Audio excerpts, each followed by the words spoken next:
वर्तमान समय में भारत की स्थिति इस प्रकार चल रही है कि आए दिन हमारी भारतीय सीमा पर जवानों को शहीद होना पड़ता है। कभी पाकिस्तान से तो कभी चीन से हमारे भारतीय सैनिकों को युद्ध करना पड़ता है, जिसमें कभी पाकिस्तान के सैनिक मारे जाते हैं, कभी चीन के सैनिक मारे जाते हैं और कभी भारत के सैनिक शहीद होते हैं। कभी पाकिस्तान के आतंकवादी मारे जाते हैं, कभी अन्य देशों के आतंकवादी मारे जाते हैं, तो कभी भारत के सैनिक शहीद होते हैं। अभी फिलहाल की घटना है कि हमारे भारत के और चीन के सैनिकों के बीच एक झड़प हुई, जिसमें चीनी सैनिक तो मरे ही, उसके साथ साथ हमारे भारतीय सैनिक, भारतीय जवान 20 की संख्या में वीरगति को प्राप्त हो गए। यह हमारे लिए एक शोक सभा का दिन है। हमें कभी कभी इतना दुख होता है कि जिन जवानों की वजह से आज हम अपने घर में अच्छे से सो पाते हैं, अच्छे से खा पाते हैं, अच्छे से कहीं भारत में घूम पाते हैं, और वही हमारी रक्षा करने वाले जवान हमारे लिए दिन रात अपने कर्तव्यों का निर्वहन करते हुए वीरगति को प्राप्त हो जाते हैं। और दुर्भाग्य ये देखिए कि जो हमारे भारतीय जवान हमारे लिए भारतीय सीमा पर शहीद होते हैं, हम उनके लिए कुछ नहीं कर पाते हैं। वो हमारे लिए दिन रात अपने कर्तव्यों का पालन करते हैं। संकल्प हमारा भारत हम ही संभाले के माध्यम से मैं आप लोगों को एक बात अवगत कराना चाहता हूं कि इस समय चीनी सैनिक हमारे भारतीय सैनिकों से इस प्रकार व्यवहार कर रहे हैं और हमारे भारतीय सैनिक चीनी सैनिकों को बराबर जवाब दे रहे हैं। तो इसके लिए हमारा कर्तव्य यह होता है कि हम भी अपने भारतीय सैनिक को मजबूत करें, भारतीय जवानों को मजबूत करें।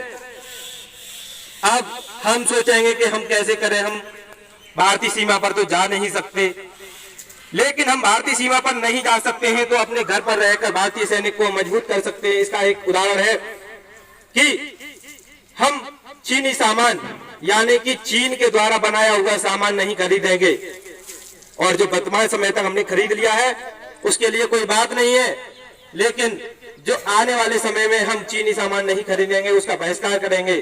चीन का कोई भी सामान यदि हमारे भारत में बिकता है तो हम बिल्कुल नहीं खरीदेंगे उसको। इस प्रकार ही सिर्फ हम भारतीय सैनिक को मजबूत कर सकते हैं, क्योंकि हमारा धन चीनी सामान खरीदने से चीन में चला जाता है, जिससे कि चीन की सरकारें मजबूत होती हैं। चीन की सरकारें मजबूत होती हैं तो वहां की सैनिक भी मजबूत होते हैं। इसलिए हम ये सुनिश्चित कर लें कि हम कहीं चीनी सामान तो नहीं खरीद रहे हैं, क्या ये चीन का सामान तो नहीं बनाया हुआ है, ये देख ले, पता कर ले। इसके लिए मेड इन चाइना लिखा होता है कि ये मेड इन चाइना का सामान है। जिस सामान पर मेड इन चाइना लिखा हो उसको हमें कतई नहीं खरीदना है। यदि हम उसको खरीद रहे हैं तो हम भारतीय सैनिक के वीरगति प्राप्त होने में हमारा कसूर है कि हम चीनी सामान खरीद के चीनी सैनिकों को मजबूत कर रहे हैं। उन लोगों को दुख नहीं जताना चाहिए जो चीन का सामान खरीदते हैं, क्योंकि वो ही चीन के सैनिकों को मजबूत करते हैं। दुख उन्हें जताना चाहिए जो चीन का सामान नहीं खरीदते हैं। क्यों? क्योंकि सेना के जवान दिन रात हमारे लिए रक्षा करके, इतना कर्तव्यों का पालन करके हमारे लिए बहुत कुछ करते हैं, अपनी नींद को आराम करते हैं, अपने परिवारों को छोड़ते हैं, और हम अपने घर पर रहकर सिर्फ चीन का सामान नहीं छोड़ सकते। चीन का सामान छोड़ने पर हमारी मृत्यु नहीं हो जाएगी। हमारे भारत में ऐसे सामान निर्मित है, भले ही महंगे मिलेंगे, लेकिन भारतीय सेना को ही मजबूत करेंगे, भारतीय अर्थव्यवस्था को ही मजबूत करेंगे। इसलिए बंधुओं, दुख भारतीय सैनिक के वीरगति प्राप्त करने पर तब जताया जाए जब चीनी सामान नहीं खरीदा जाए, अन्यथा की स्थिति में वो प्रत्येक व्यक्ति इसका जिम्मेदार है जो चीन का सामान खरीदता है। इसलिए आज से ही हम ये दृढ़ संकल्प करेंगे कि चीन का सामान खरीदना बंद करेंगे। जिस सामान पर मेड इन चाइना लिखा होगा वो सामान नहीं खरीदेंगे।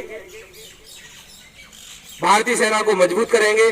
भारतीय सेना पर हमें गर्व है कि भारतीय सेना हमारे लिए दिन रात सीमा पर खड़े होकर अपने कर्तव्यों का निर्वहन करती है ईमानदारी से, और भारतीय सैनिकों का सम्मान करेंगे। और भारतीय सैनिकों के बारे में हम जानेंगे कि वो किस प्रकार से अपना जीवन जीते हैं। उनके जीवन जीने की कला अपने जीवन में उतारेंगे। उनके तरह ही हमें बनना है, उनके तरह ही प्रशिक्षण लेना है, उनके तरह मजबूत करना है। भारतीय सीमा पर जाने की तैयारी भी करनी है कि हम भारतीय सीमा पर जाएं और ऐसे शत्रुओं को मार गिराने में सफल हो और अपने भारत को एक सुरक्षित राष्ट्र बनाने की कोशिश करें और स्वस्थ भारत और मजबूत भारत बनाने की संपूर्ण कोशिश करेंगे। वंदे वंदे वंदे।